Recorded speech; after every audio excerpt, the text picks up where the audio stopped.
الرجيم بسم الله الرحمن الرحيم فآت ذا القربى حقه والمسكين وابن السبيل ذلك خير للذين يريدون وجه الله وأولئك هم المفلحون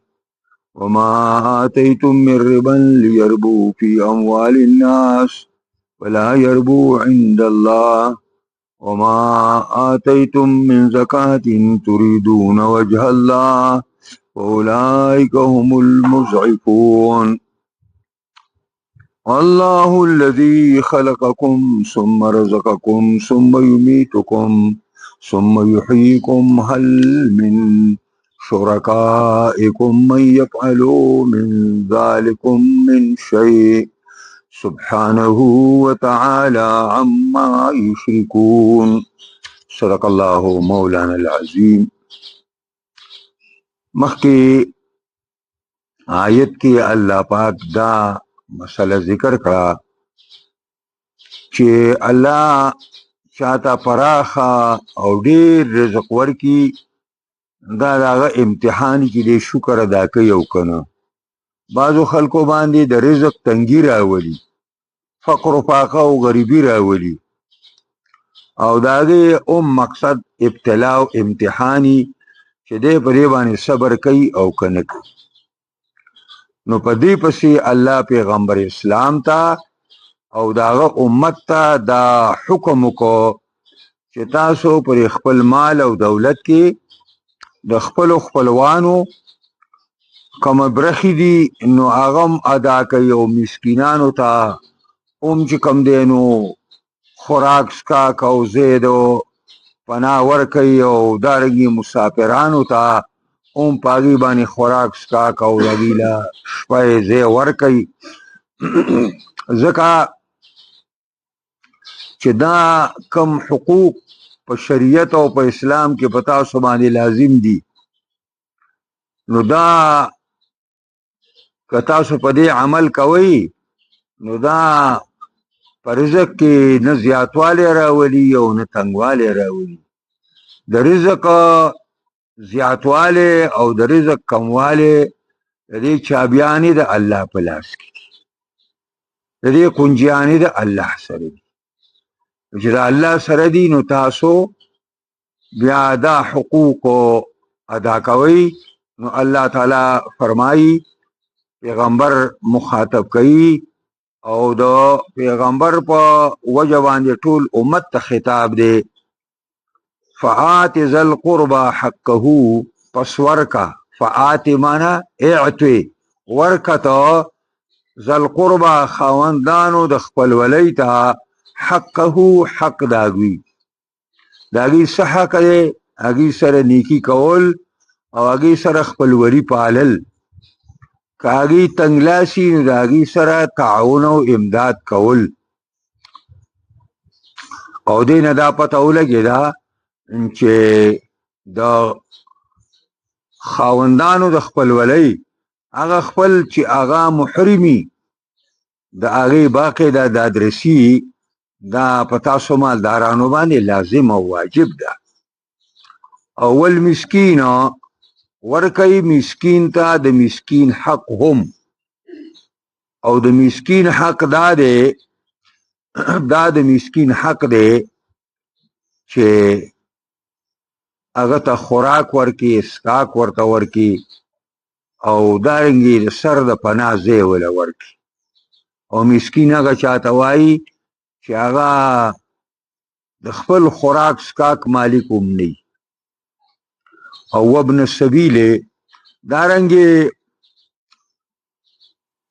هغه مسافرانو ته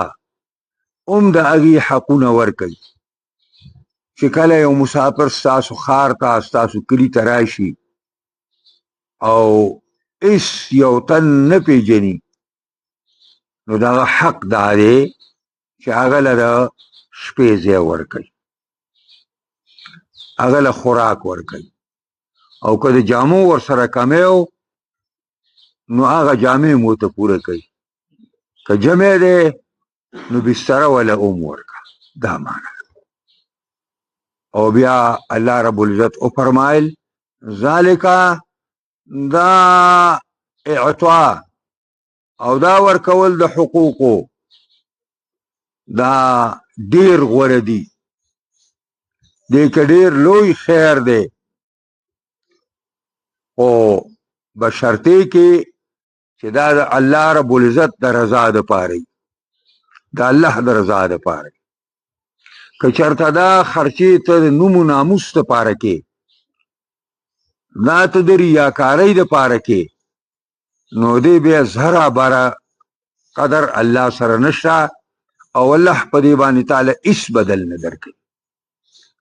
هر هغه شی الله ته معتبر دی چې د الله په ذات او د الله په لحاظ سره وشي او بیا الله فرمایل ذالک دا اعطاء ورکول د حقوق واجبو دغه خلکو ته چې د کوم ذکر قرآن کو خیر للذین یریدون وجه الله دا ډیر بهتر دی دا کسان د پاره چې اراده کوي ذات الله دلته وجه الله مخد الله یعنی ذات الله د الله د ذات او د الله د رضا د پاره ته دا حقوق ادا کوي نو دا ستاره پاره ډیر لوی خیر دی په دې کې د دنیا خیر هم دی په دې کې رزق ډیریږي او نیک نامی د انسان سازیږي او په آخرت کې خود ډیر غوړه دی چې الله به ورته جنت ورکي الله به ورته خپل دیدار ورکي واولئک هم المفلحون دا کسان چې ادا کوونکي د حقوق واجبو دي هم المفلحون هم دی کامیاب دي دنیا او آخرت کې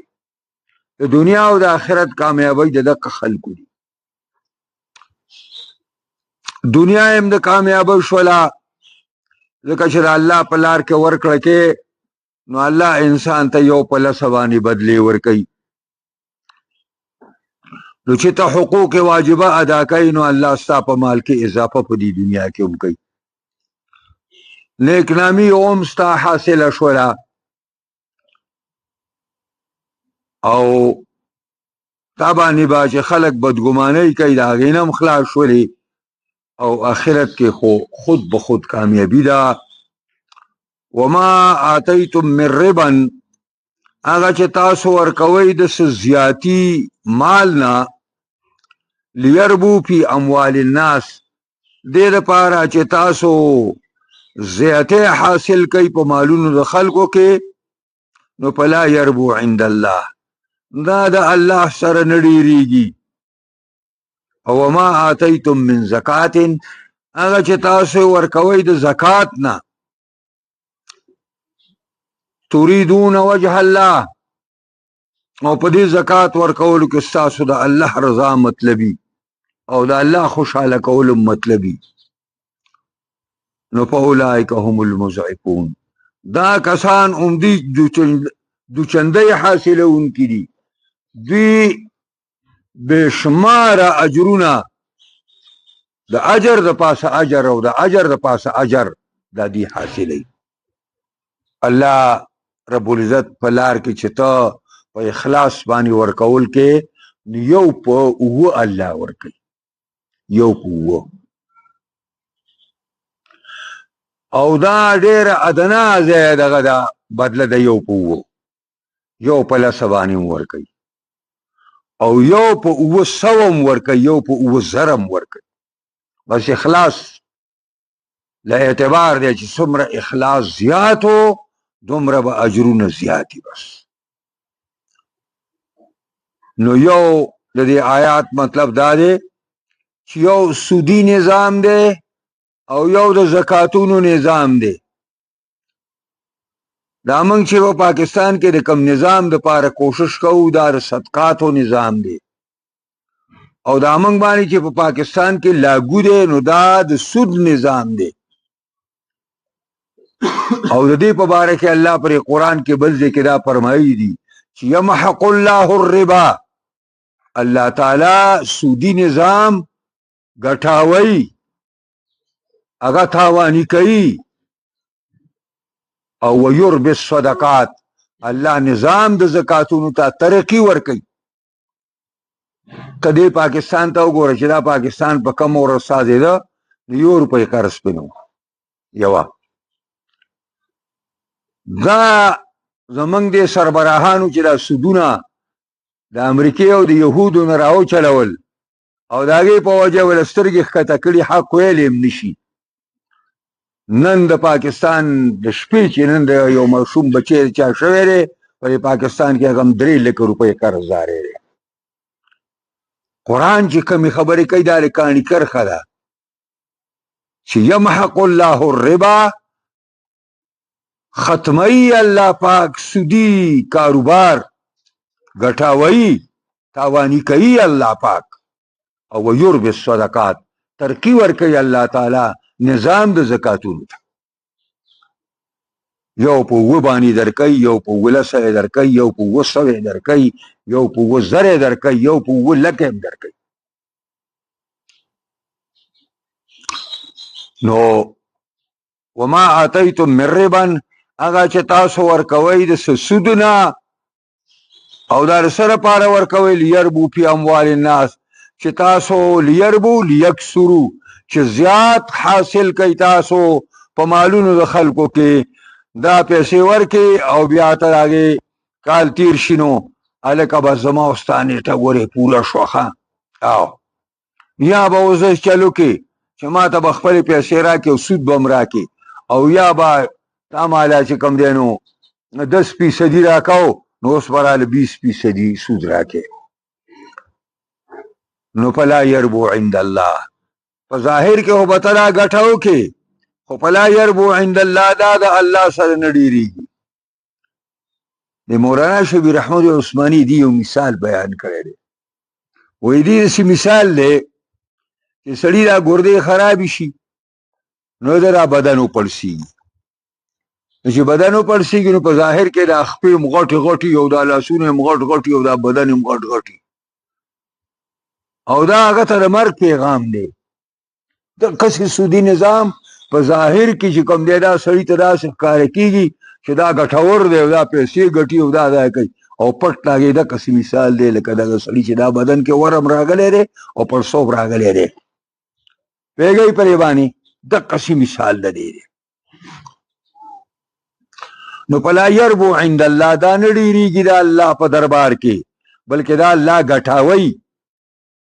او ما آتیتم من زکات هغه چې تاسو له زکات نه ورکوي او سودی نظام په ځای زکات نظام په نافذ کوي رایج کوي او تاسو په دې باندې اراده د الله رضای نو په اولئک هم المضعفون دا کسان هم دي د چندې حاصلون کړي دوی اجرونه د پاسه د اجرونو به حاصلې. او یو بل مطلب مفسرین دې آیات دام ویلي چې دا په دې تحفو تحایفو کې لکه غریب سړی یو تحفه والی او دا د یو مالدار سړی لیویسی او په دې غرض ویسی چې دا صاحب لوړما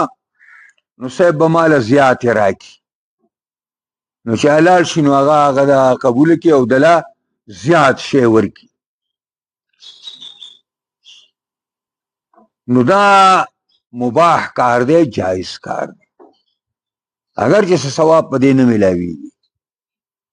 نو دا هغه جایز سود دی. هغه جایز سود چې څه ته وایي چې هغه د هبې په شکل باندې او د تحفې په شکل باندې ته یو غریب سړی مالدار له څه شی ویسي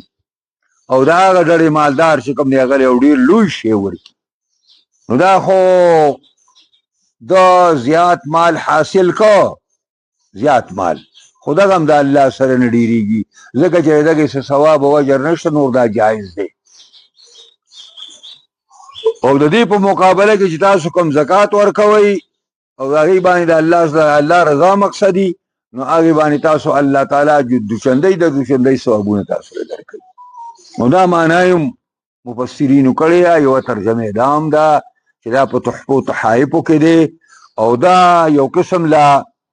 سود ظاهر کې ښکاري چې ته لږ شی وړي او د هغه نه ډېر طمع کې، خدا جایز دی. خیر دی.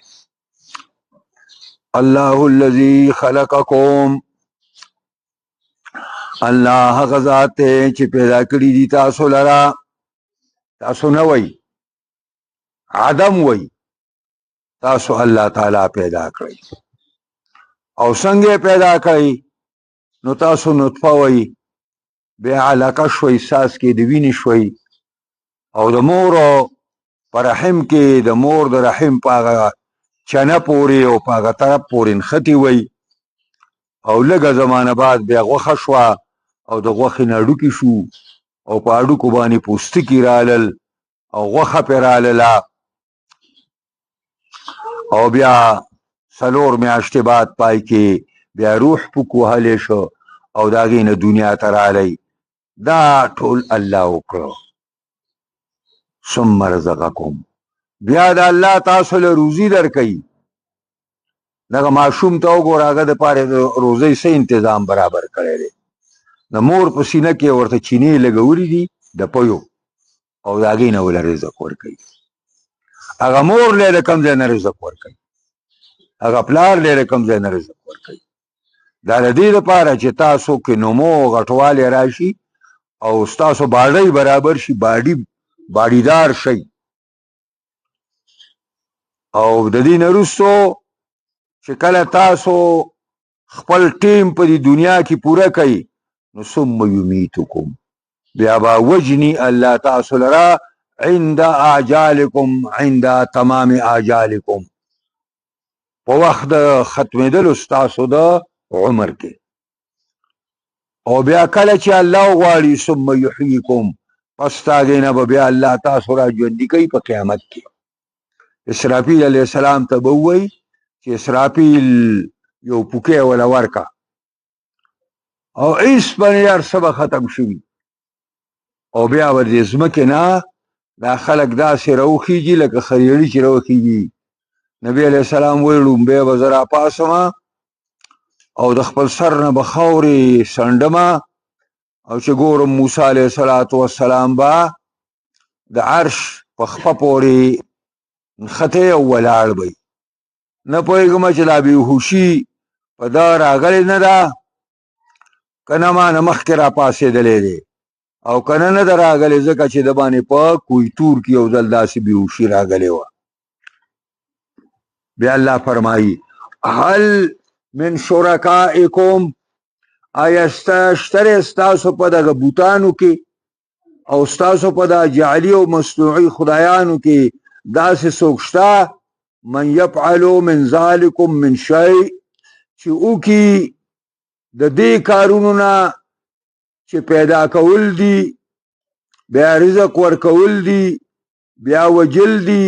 او بیا دوباره ژوندي کول دي. آیا ستاسو پرې شرکاو کې داسې څوک شته چې یو د دې 4 کارونه نه وکړي؟ نو جواب دا دی چې لا، زمونږ پرې خدایانو کې خو داسې څوک نشته چې هغه دا یو کار هم وکړي. مخلوق پیدا کړي، مخلوق له رزق ورکړي، بیا په مخلوق باندې پناه راولي، او بیا مخلوق دوباره بیا را ژوندی کړي. زمونږ په خدایانو کې خو داسې څوک کوی نشته. سبحانه، پاکی د الله لرا د هر قسم کمونه او د هر قسم شرک او د کفر نه. وتعالى عما یشرکون، او پورته دی الله د هغو نه چې مشرکان یې د الله سره شریکوي. دا د آیاتونو ترجمه وه او د دې مختصره غوندې تشریح وه. دې کې یو څو خبرو ته د آیاتونو کې اشاره رااله. یو دا وجوب اعطاء ذوي القربى حقوقهم من البر والصله، یو دا خبره چې خپل خپلوانو ته د هغې حقوق ورکولو دا امر واجب دی، دا لازمه خبره ده. د دې وجې نه د محارمو روزي دا په هستۍ والا خلکو مسلمانانو باندې دا لازمه ده، دا به لازمه وي. او زمونږ فقه حنفي کې همدغه مسله ده چې د ذوی القربا او د محرمینو هغه کفالت دا به چې په قوم کې کم سړی مالدار یا کبه کوي. او نمبر 2 وجوب کفایت الفقراء، د فقراء او د مسکینانو کفالت اوم لازم دی. او ابناء السبیل او د مسافرانو د اقبال کول، اگیل رزق ورکول، اگیل شپه ورکول، اگیل جامه ورکول، دا چې کوم ده لازم دی په المجتمع الاسلامیه، دا چې اسلامی حکومتي او اسلامی معاشري نو په مسلمانانو مالدارانو باندې د دې فقراو او د مسافرانو حقوق لازم او واجب دي. نو مجتمع اسلامی کم دی؟ مجتمع اسلامی چې غواړي کم خلک موږ بدنام کړي دي، دا سه خدای مولیان وی کار مولا فی سبیل الله فساد کنه، وی د مولا کار سره د خدای لپاره فساد کول، ا د خدای لپاره چې فساد کوي هغه خو خلک بدنام کړي دي چې کم دلته مجتمع اسلامی غواړي او اسلامی حکمرانی غواړي په ملک کې. او نمبر 3 جواز و هدیت الثواب الدنیوی، جائز دا چاله تحفه وړله دنیوي لحاظ سره، دا جائز ده. تا ته پکې مال او دولت راشي غریب سړی، کأن یهدی رجل شیئا، لکه تحفه والی یو سړی غریب یو شی لره یرید ان يرد علیه اکثر منه، په دې غرض یو مالدار سړي خواله وړي چې مال دې نه ډېر راکړي، ولكن لا ثواب فيه في الاخره،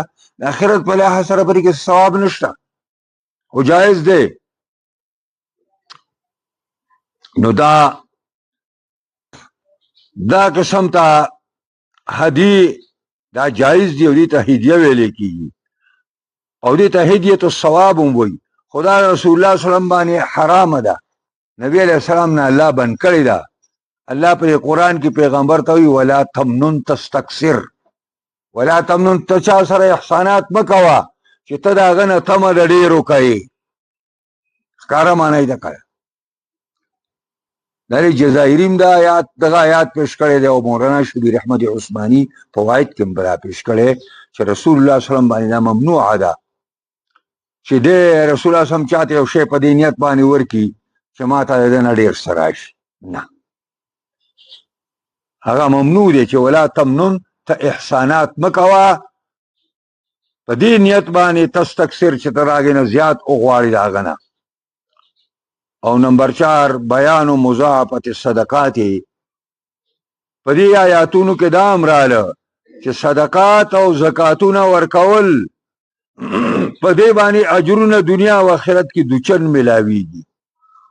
او نمبر 5 دا ابطال الشرک و تندیم بالمشرکین، یو دا ثابت شو چې شرک یو باطل عمل دی، د دې څه حقیقت نشته.